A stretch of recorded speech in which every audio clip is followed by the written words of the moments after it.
July 4th, 1909. The Stanley Hotel opened above Estes Park, Colorado, 7,500 feet up in the Rocky Mountains. It was marketed as a modern triumph, grand architecture, electric lighting, refined luxury, built where most people still struggled just to reach the valley. But it was built in the wrong era. There were no paved roads leading to it. The nearest railroad station was more than 20 miles away. And every winter, snow would cut the hotel off for months at a time. Stanley's founder, inventor, Freelan Oscar Stanley, believed the automobile age would arrive fast enough to make the hotel profitable. It didn't.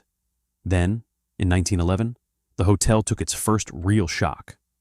During a violent storm, a gas explosion tore through room 217, badly injuring housekeeper Elizabeth Wilson. She survived. The hotel repaired the damage. Business continued, but the room's reputation never recovered. Over the decades, guests in 217 would describe the same kinds of experiences. Belongings moved, lights behaving strangely, the feeling that someone was in the room when no one was there. And then came September 1974. A young writer named Stephen King checked into room 217 during the hotel's closing week, when the building was nearly empty. That night, he had a nightmare about an isolated mountain hotel that didn't just trap people, it changed them. In 1977, he published The Shining, and suddenly, the Stanley stopped being a historic resort. It became a reference point for fear. But here's the part most people miss. The Stanley was never built to be haunted. It was built because a man was trying to survive tuberculosis, and the mountains gave him a second life. The hotel was meant to heal. So the real question isn't whether Stanley is haunted. It's whether a century of isolation, empty winters, financial strain, and silence can leave something behind that feels like a presence. Chapter 1, 1903. The diagnosis that started everything. In the spring of 1903, Freelan Oscar Stanley was told he was dying. Tuberculosis, the most feared disease in America at the turn of the 20th century, had tightened its grip on his lungs. There was no reliable cure, no antibiotics, no surgical solution. Doctors offered only a bleak forecast, measured in months, not years. At the time, tuberculosis was responsible for thousands of deaths every year across the United States. It was slow, relentless, and indiscriminate. Patients wasted away gradually, coughing blood, losing weight, losing strength, until the bodies simply gave out. The wealthy could afford sanatoriums. The poor often had nothing at all. Stanley was not poor. By 1903, he was already a successful inventor and businessman.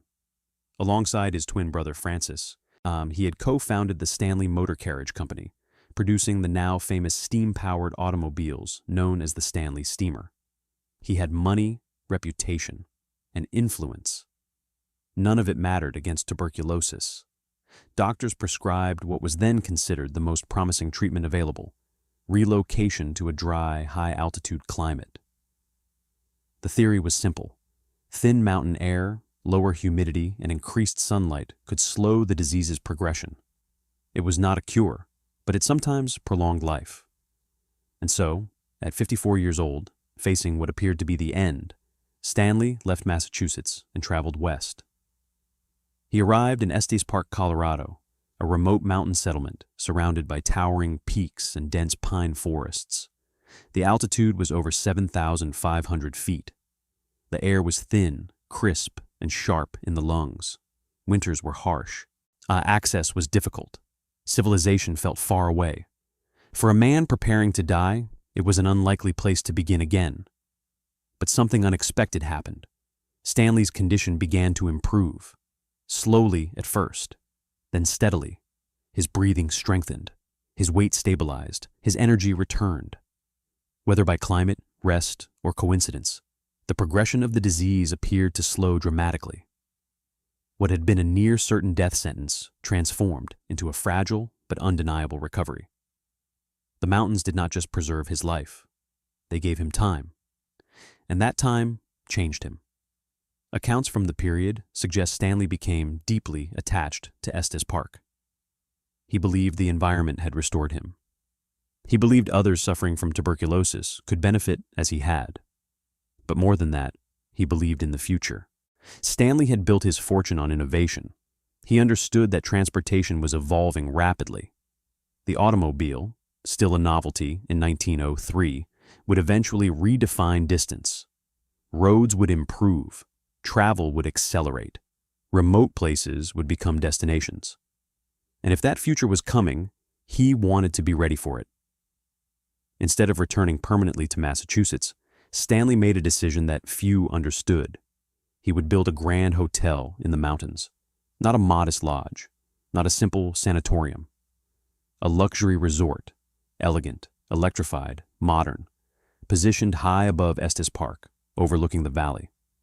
A place where wealthy families could escape the polluted cities of the East. A place where tuberculosis patients could breathe clean air. A place that would symbolize recovery, progress, and faith in the future. It was an ambitious gamble. Estes Park was isolated. Infrastructure was limited.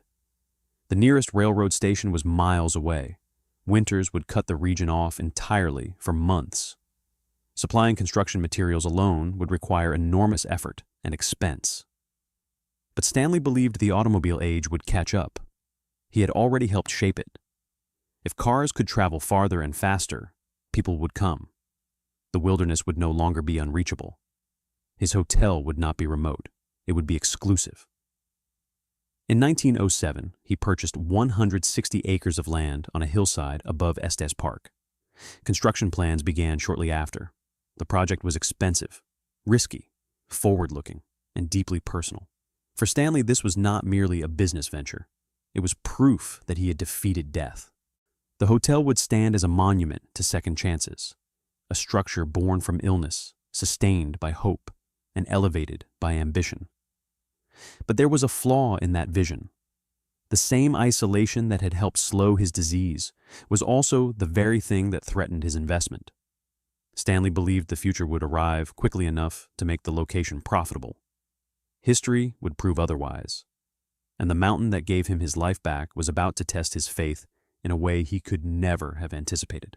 If the mountain saved Stanley's life, why did the place he built there struggle almost from the beginning? Chapter 2, 1909, A Palace Built Too Soon.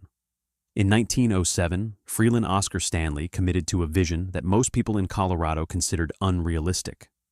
He purchased 160 acres on a hillside above Estes Park, a location with dramatic views of the valley, dense pine forests, and the jagged silhouette of the Rockies. It was beautiful, but beauty was not the problem. Access was.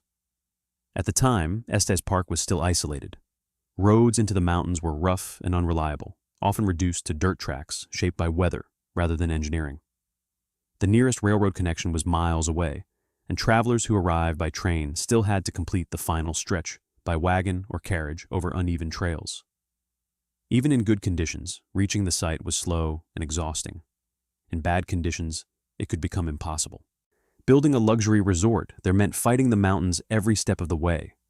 Construction materials had to be hauled uphill.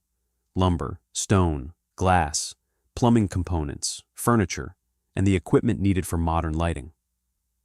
Workers dealt with altitude, sudden storms, and rocky ground that made foundations harder to set than Stanley's architects had anticipated. Every delivery took longer than it should have. Every delay increased costs. Stanley refused to compromise. He hired professional architects and chose a style that made a statement. Colonial revival, a design more associated with Eastern prestige than frontier life. The hotel would be white, symmetrical, and imposing, with wide verandas, tall columns, and a formal presence that looked almost out of place against the dark forests behind it. That contrast was intentional. Stanley wasn't trying to build a lodge that blended into the wilderness. He was building a monument to comfort, refinement, and modernity, placed directly in the path of raw nature. Inside, the plan was equally ambitious. The hotel would feature a grand dining hall, a music room, social spaces for conversation and recreation, and dozens of guest rooms designed for wealthy travelers. The experience was meant to feel effortless, even though everything about the location was difficult. The boldest part of Stanley's plan wasn't the architecture, it was electricity.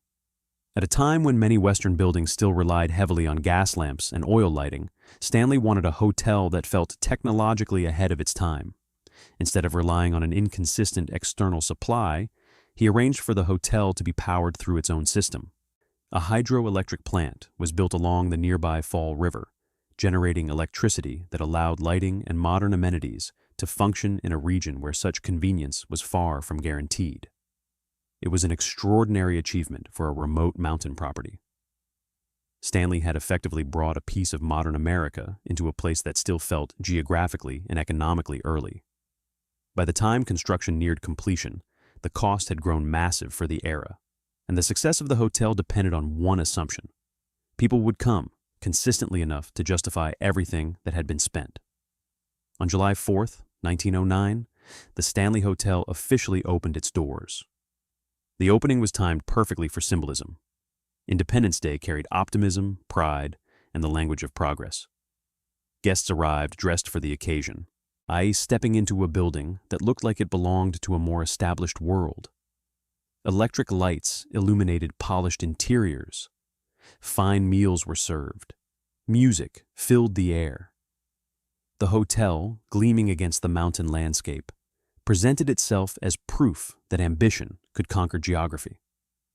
For a brief moment, the gamble looked like a triumph. Then reality returned. In 1909, automobiles were improving, but they were not yet common. Even people who owned cars faced a harder problem. The roads into Estes Park were not designed for reliable travel. A journey that appeared short on paper could become an all-day ordeal. Vehicles broke down, tires failed. Travelers arrived exhausted and frustrated, often covered in dust when the roads were dry and stranded when weather changed. And the worst obstacle was seasonal. Rocky Mountain winters were unforgiving. Heavy snowfall blocked routes and shut down travel for months at a time. Keeping a massive building operating in those conditions required steady fuel, steady staffing, and steady expense. Yet the very weather that made the hotel picturesque also made it inaccessible. The Stanley had little choice but to operate as a seasonal property. Each year, the hotel would close when winter approached, not because the demand disappeared, but because the mountain itself cut off the supply line. That seasonal shutdown created a financial trap. The hotel's operating costs were enormous. Heating, maintenance, staffing, and infrastructure did not disappear simply because guests did. Revenue arrived in a short burst during the summer months, and then the building entered a long period where income vanished while costs continued. Stanley had believed the automobile age would solve this problem quickly.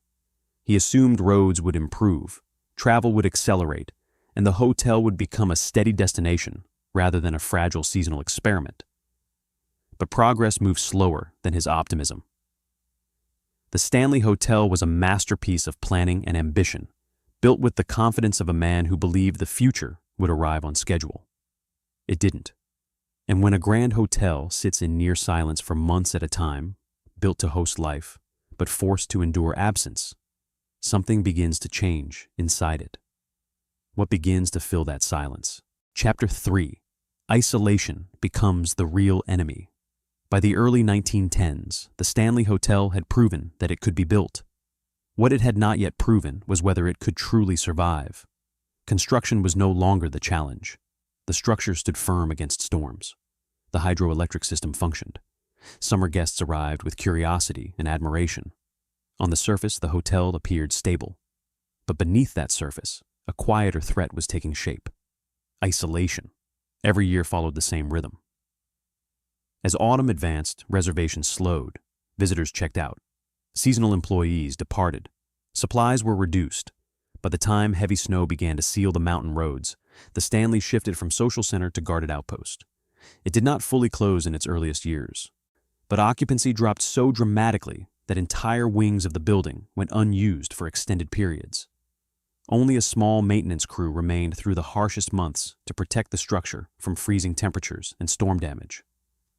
The change in atmosphere was immediate. In summer, the hotel felt proportionate to its design. Voices filled the dining hall. Footsteps echoed across polished floors. Doors opened and closed constantly. Activity masked imperfections. In winter, scale distorted. A corridor built to accommodate dozens of guests felt disproportionately long when walked alone. The grand staircase carried echoes that lingered beyond their source.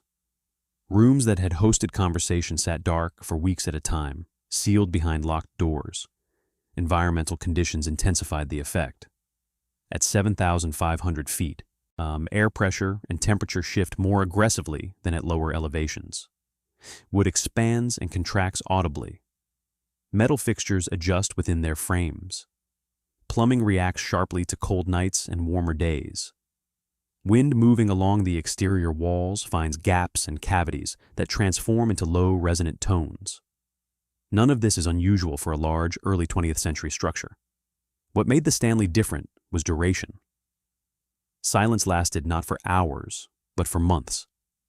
Employees who remained during off-season periods described how the building seemed to take on a different character once guest activity disappeared. It was not simply quieter, it felt more exposed. Minor sounds that would have been ignored in July became distinct in January. A door shifting slightly in its frame could be heard from across a hallway. Footsteps from one floor carried farther than expected. At first, unusual noises were attributed to routine structural behavior. Maintenance logs from various ownership periods mentioned drafts, settling, and pressure shifts. Staff members were trained to expect such occurrences in mountain weather. Yet patterns began to emerge in anecdotal reports. Caretakers conducting late-night inspections occasionally heard movement on upper floors after personally confirming those areas were unoccupied. Doors secured earlier in the evening were sometimes found slightly open during morning rounds. Certain corridors developed reputations among employees for feeling different from the rest of the building. Harder to explain, more difficult to dismiss. The descriptions were rarely dramatic. Workers did not report violent encounters or apparitions in these early decades. What they described instead was a persistent sense of awareness, as though the building responded differently when human presence diminished. Psychologically, the setting created ideal conditions for heightened perception. Extended solitude sharpens sensory attention. High altitude can subtly affect oxygen levels, influencing cognition in small but measurable ways. In environments with limited stimuli, the brain becomes more alert to irregularities. A faint sound can feel significant simply because there is nothing else competing for attention. But explanation does not eliminate impact. When multiple individuals, across different winters, describe similar experiences in similar locations, coincidence becomes harder to ignore entirely. The fourth floor, in particular, began to carry an undercurrent of discomfort among certain staff members long before the hotel's later fame. The music room, once a place of lively performance, felt markedly different when empty for extended stretches. Even common hallways acquired reputations that outlasted individual employees. What unsettled workers most was not intensity, but repetition. The same types of sounds, the same areas, the same seasonal timing. Isolation was no longer just a logistical problem affecting profits. It had become part of the building's identity. Freelan Oscar Stanley had come to Estes Park because isolation helped save his life. The thin air and quiet environment slowed the progression of his illness and gave him renewed strength. He believed distance from the crowded cities of the East could heal. But the hotel he built to celebrate that healing was now experiencing isolation in a different form. Extended vacancy, prolonged silence, and the absence of the human energy it was designed to contain. Over time, employees adapted. Some treated the atmosphere as a natural side effect of working in a historic mountain property. Others quietly avoided certain areas during night rounds. None of the accounts suggested overt danger, yet few described winter inside the Stanley as comfortable. The building endured. Year after year, the pattern repeated. Summer restored motion. Winter restored silence. And in that silence, something, whether structural, psychological, or something else entirely, seemed to echo. Were these simply the predictable sounds of an aging mountain hotel? Or had isolation itself begun to shape the experience of everyone who walked its corridors alone? Chapter 4, 1911, Room 217 and the Explosion. In 1911, 2 years after the Stanley Hotel opened, a violent summer storm rolled through the Rocky Mountains. Lightning split the sky above Estes Park. Thunder cracked across the valley. Wind rattled windows along the hotel's white facade. Storms at high altitude are sudden and powerful, electricity tearing across open peaks before crashing into whatever stands tallest. That night, lightning struck the hotel. The impact disrupted the building's gas lighting system. At the time, portions of the hotel still relied on gas fixtures in addition to electricity. A gas buildup formed inside one of the guest rooms, room 217. A housekeeper named Elizabeth Wilson entered the room during the storm. Unaware of the gas accumulation, she lit a match. The room exploded. The blast tore through the walls and reportedly knocked Wilson through part of the floor into the level below. Windows shattered. Smoke and debris filled the corridor. Guests and staff rushed toward the sound. Miraculously, Elizabeth Wilson survived. She suffered injuries, but recovered. In fact, she eventually returned to work at the hotel and continued her employment there for years afterward. There was no mysterious disappearance. No death tied directly to room 217. The hotel repaired the damage. Operations continued. On paper, the incident was closed. But buildings, like people, sometimes carry events differently than records do. Room 217 became the site of the hotel's first documented catastrophe. Not fatal, but violent, sudden, traumatic. A room torn apart by fire and force in an otherwise refined, controlled environment. And over time, something unusual happened. Guests staying in room 217 began reporting experiences that centered around order, not chaos. Luggage unpacked while they were at dinner, clothes neatly folded or hung in the closet, shoes aligned beside the bed, lights turning on and off without explanation, the sense of someone standing quietly at the foot of the bed during the night. The reports were consistent in tone, not malicious, not aggressive, almost attentive. Many associated these events with Elizabeth Wilson herself. The housekeeper who had nearly died in that room, the woman who returned to work, the employee whose role had been to prepare rooms for arriving guests. Whether by coincidence or imagination, room 217's narrative took shape around her. Unlike other haunted locations marked by death or violence, the emotional weight of 217 was subtler. It was not a place of murder. It was not soaked in tragedy. Instead, it was tied to survival, and to a woman whose life had been violently interrupted within those walls. As the decades passed, the symbolism deepened. When Stephen King stayed in room 217 in 1974, the story gained national attention. His novel, The Shining, would later cement the room's place in American horror mythology. Though adaptations would change the room number in film, the association between 217 and psychological terror became permanent. But long before King, the room already carried a reputation among staff. It was discussed quietly, mentioned in passing, not avoided, but respected. Room 217 became the emotional epicenter of the Stanley Hotel's identity. Other areas had stories. The music room, the fourth floor, and at the grand staircase, but 217 had its origin. It had documentation. It had a moment in time when something real and violent occurred. And humans anchor fear to origin points. We remember where things began. The explosion was not fatal. Elizabeth Wilson lived. She worked. She aged. She died years later from natural causes. Yet room 217 absorbed the event into its identity.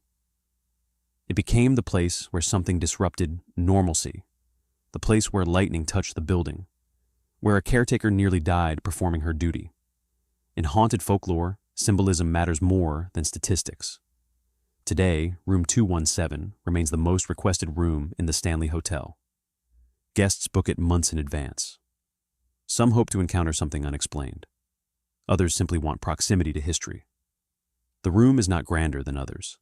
It is not architecturally distinct, but it carries weight. An accident transformed into mythology. A survival transformed into presence. A single violent night in 1911 quietly reshaped the identity of an entire hotel. If Elizabeth Wilson survived, why is her room the most requested room in the building more than a century later? Chapter 5. The Spirits with Names.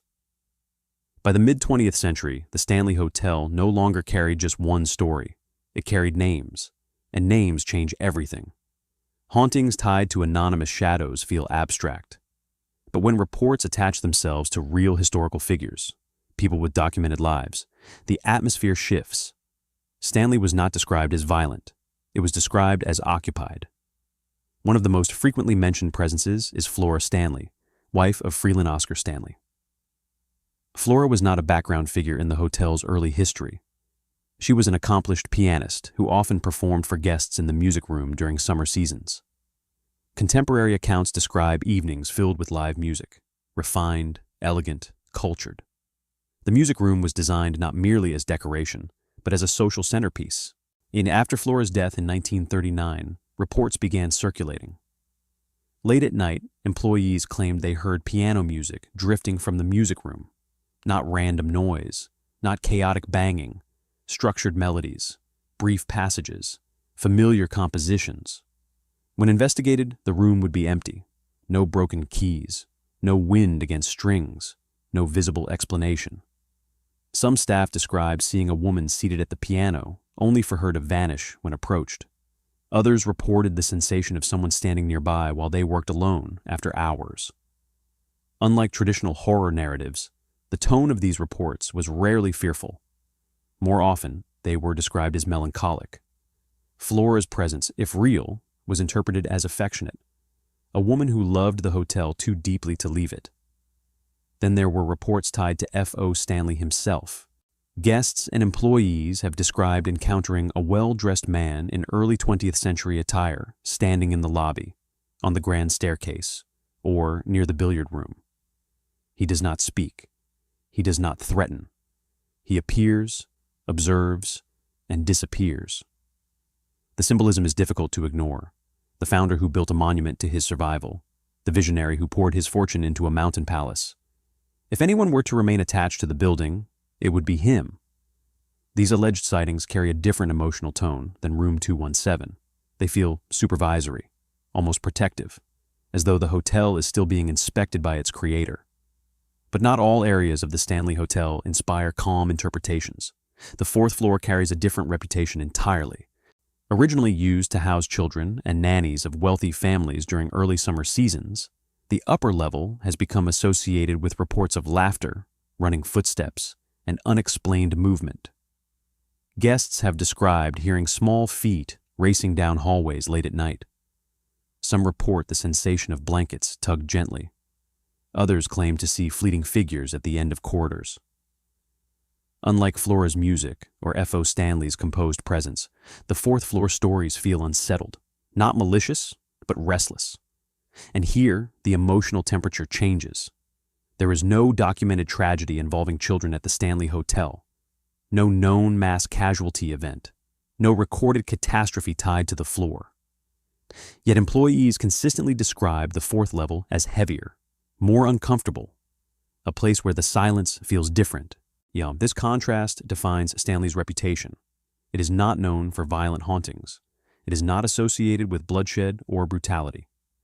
The experiences described by visitors rarely involve aggression. Instead, the recurring theme is presence. A building that feels inhabited. A piano that plays when it should not. Hallway that does not feel empty. Room prepared by unseen hands. The Stanley Hotel's mythology rests on this subtle distinction. It is not terrifying because it is dangerous. It is unsettling because it feels aware, and awareness is harder to dismiss than chaos. In many haunted locations, fear is tied to harm. At the Stanley, fear is tied to observation. Guests often report not being attacked, but being watched, not threatened, but acknowledged. And that difference lingers longer in the mind. If these spirits are truly benign, if they are simply echoes of people who loved the hotel, then there is nothing to fear. But human instinct responds differently to silence that feels occupied. And even employees who publicly dismiss the stories often share one quiet habit. They prefer not to walk the fourth floor alone after midnight. But if these spirits are harmless, why do some employees refuse to work certain floors alone? Chapter 6. The Winter Problem. From the very beginning, Winter defined the Stanley Hotel more than any other season. Each year followed the same pattern. As autumn deepened and snowfall began to block the mountain roads, reservations declined sharply. Seasonal staff packed their belongings. Furniture in unused wings was covered. Certain sections of the building were closed off to conserve heat and reduce operating costs. By late October, the hotel would either shut down completely or operate with drastically reduced occupancy. For months at a time, the Stanley transformed from a bustling resort into a vast, largely unoccupied structure sitting alone against the Rocky Mountains. It was never entirely deserted. A limited crew remained on site to maintain the heating systems, monitor plumbing, inspect the hydroelectric infrastructure, see and protect the property from storm damage. But the number of people inside the building dropped from hundreds to only a handful. The physical environment changed immediately. Snow absorbs sound. Wind pressure builds differently at high altitude. Temperature fluctuations between day and night can be extreme, forcing wood, metal, and glass to expand and contract with noticeable force. In a building as large and as old as the Stanley, those adjustments are not subtle. Floorboards shift, pipes knock, doors flex slightly within their frames. During peak summer season, those sounds are masked by conversation, footsteps, music, and constant movement. In winter, there is nothing to compete with them. Employees who worked overnight shifts during off-season months often described how the building felt larger once it emptied. Corridors seemed longer, staircases echoed differently. The dining room, built to host gatherings and live performances, held a stillness that felt almost unnatural. It was during these extended quiet periods that unusual reports became more frequent. Maintenance workers conducting routine inspections sometimes heard movement above them, after personally verifying that upper floors were empty. Doors that had been checked and secured would occasionally be found slightly ajar during morning rounds. In certain areas of the hotel, staff described a distinct change in atmosphere, not threatening, but undeniably different from the rest of the property. Importantly, these accounts were rarely dramatic. They were not framed as attacks or apparitions. They were described as recurring irregularities that did not fit neatly into ordinary maintenance explanations. Skeptical interpretations remain strong. Environmental pressure can cause older door latches to shift. Airflow through stairwells can create localized pressure changes strong enough to move unsecured doors. Acoustic reflection in large, partially empty buildings can redirect sound in confusing ways, making footsteps from one floor seem to originate from another. All of these factors are plausible. But what complicates the explanation is consistency. Across different decades, different employees, and different ownership periods, similar observations have surfaced during winter closures. The same upper floors, the same corridors, the same general description of the building feeling aware or occupied when largely empty. One former staff member recalled how the hotel felt distinctly different once guest activity stopped. In summer, the structure felt social, designed for hosting and conversation. In winter, it felt observant. He described walking through the fourth floor during a snowstorm and noticing how even small sounds seemed amplified. On more than one occasion, he heard what he believed were footsteps following a short distance behind him. Each time he turned to investigate, the corridor was empty. He did not describe fear. He described persistence. He continued working there for years. That distinction matters. Stanley's winter reports do not fit the typical structure of dramatic haunting stories. There are no verified physical injuries tied to unexplained activity, no violent outbreaks, no documented harm. Instead, there is a steady theme. Activity appears to become more noticeable when the hotel is nearly empty, which raises a critical question. Does unusual activity increase when there are fewer witnesses? Or do fewer distractions simply make normal structural behavior impossible to ignore? Isolation acts as an amplifier. High altitude can subtly affect perception. Extended quiet sharpens awareness. In environments where human presence is minimal, even minor irregularities take on weight. But when multiple individuals across generations independently describe similar experiences in similar locations, the pattern becomes difficult to dismiss entirely. The Stanley Hotel was designed to host life. When stripped of guests and reduced to a skeleton crew, it reveals a different version of itself, one shaped by silence, wind, and time. Winter does not create new stories inside the Stanley. It makes existing ones louder. And in the fall of 1974, during one of those nearly empty closing weeks before winter isolation returned, a guest checked into room 217. What happened next would permanently change the way the world experienced the hotel. Chapter 7, 1974, The Stephen King Nightmare. In September 1974, Stephen King was not yet a literary icon. He was a writer trying to survive. His first novel, Carrie, had been published earlier that year. It brought attention, but not security. Financial pressure still weighed heavily on him. He and his wife, Tabitha, were traveling through Colorado when they decided to spend a night at the Stanley Hotel before it closed for the winter season. They arrived near the end of the hotel's operational calendar. The building was nearly empty. Most of the staff had already departed. The dining room reportedly served them as one of the final guests of the season. Hallways that were designed to feel grand instead felt cavernous.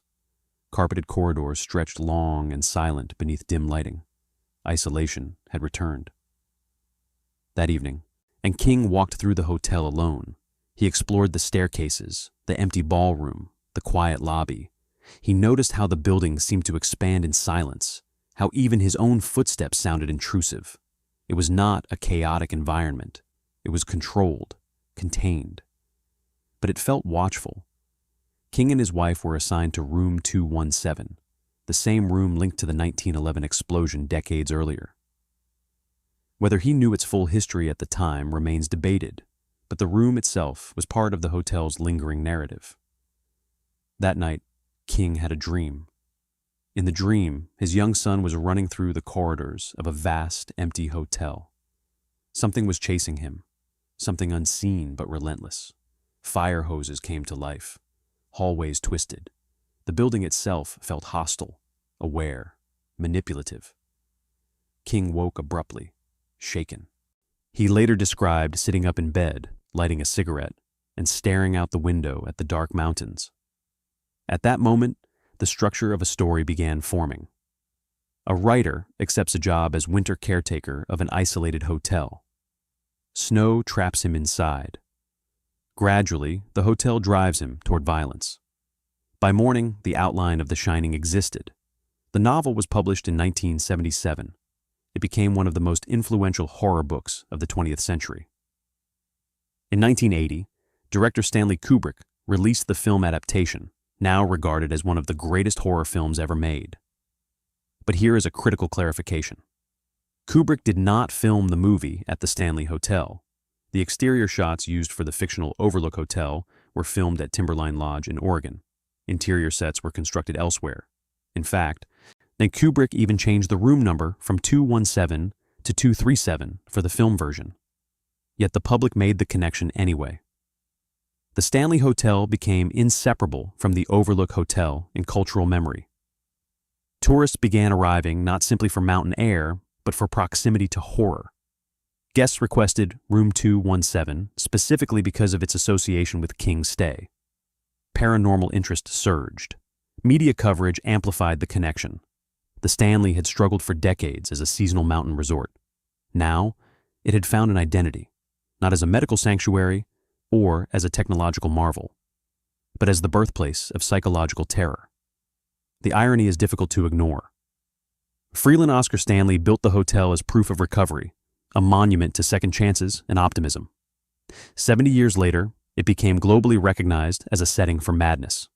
The transformation was not architectural, it was narrative. And narratives reshape perception. After The Shining, every creak in the hallway carried new meaning. Every empty corridor mirrored a scene from the book or film. Expectation altered experience.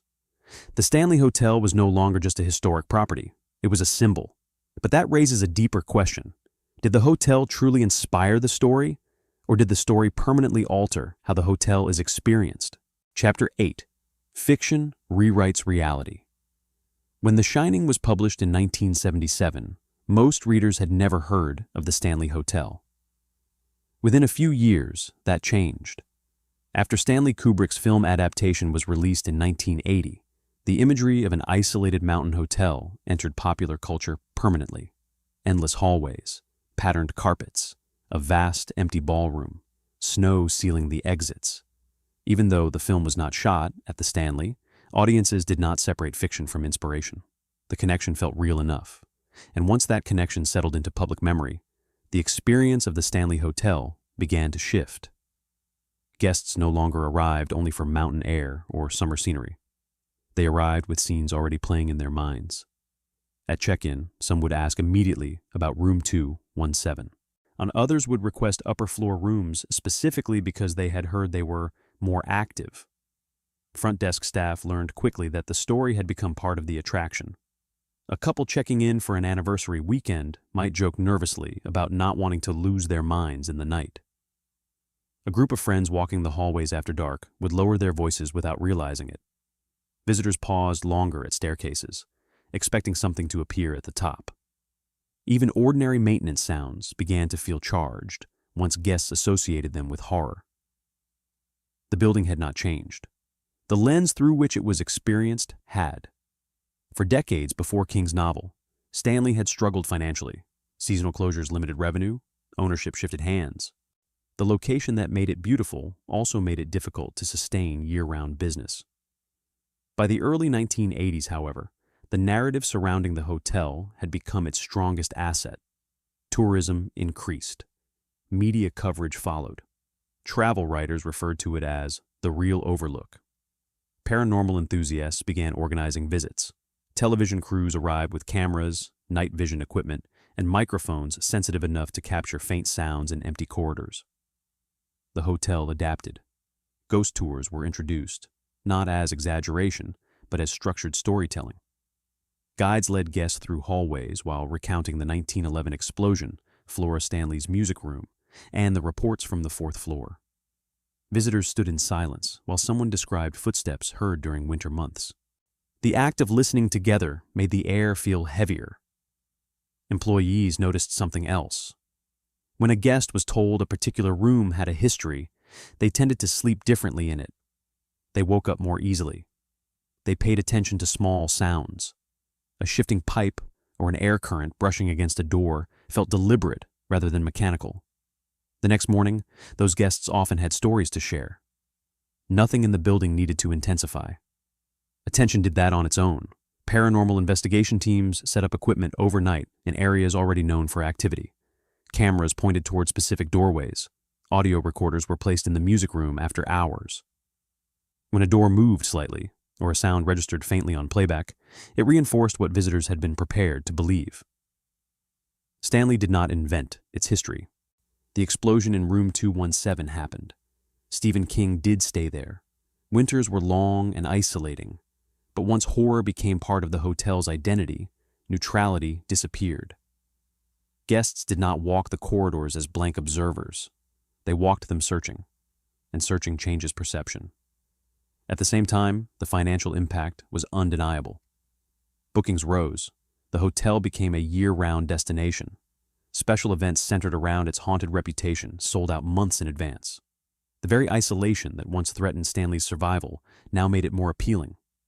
Fear, when packaged carefully, became profitable. That introduced a delicate balance. If staff dismissed the stories too strongly, they undercut what drew visitors in the first place. If they confirmed them too aggressively, the hotel risked becoming a caricature instead of history. So the narrative settled into a careful middle ground, suggestive, but never definitive. Stanley Hotel had not physically transformed, but fiction had rewritten its emotional blueprint. A hallway that once felt empty now felt anticipatory. A quiet room felt occupied before anything even occurred. The building remained the same structure built in 1909. What changed was the way people entered it. And once expectation becomes part of the experience, separating what is happening from what is anticipated becomes far more complicated than any ghost story. If fear reshaped Stanley's survival, how much of what visitors feel today begins before they ever step inside? Chapter 9: The Psychological and Economic Dark Side.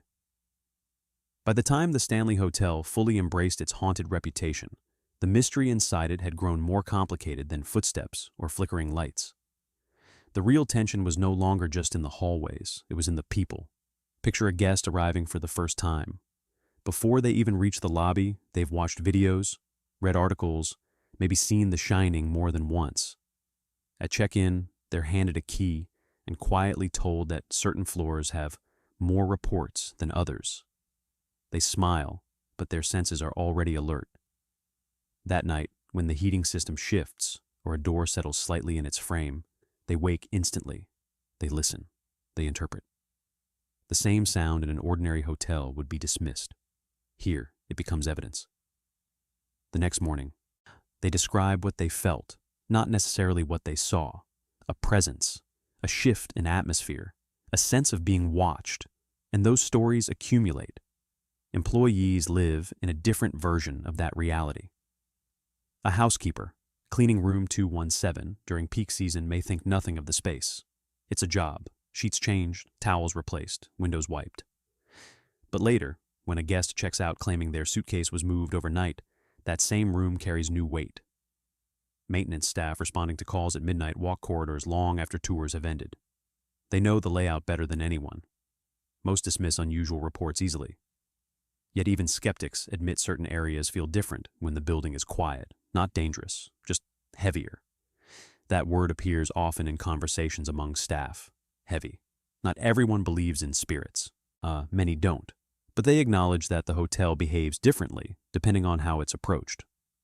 A tour group laughing nervously on the 4th floor creates one atmosphere. A single employee locking doors during a snowstorm creates another. The economic side complicates everything further. Stanley's survival is now deeply connected to its haunted identity. Special event weekends sell out quickly. Paranormal investigation packages generate steady revenue. Guests request specific rooms based on reputation. The hotel's name appears on lists of America's most haunted locations, drawing visitors who might otherwise never travel to Estes Park in winter. Without that reputation, the building might not have endured into the modern era. But that dependence creates a quiet tension. If nothing unusual ever happened, the myth would weaken. If something dramatic were ever proven definitively false, the allure might fade.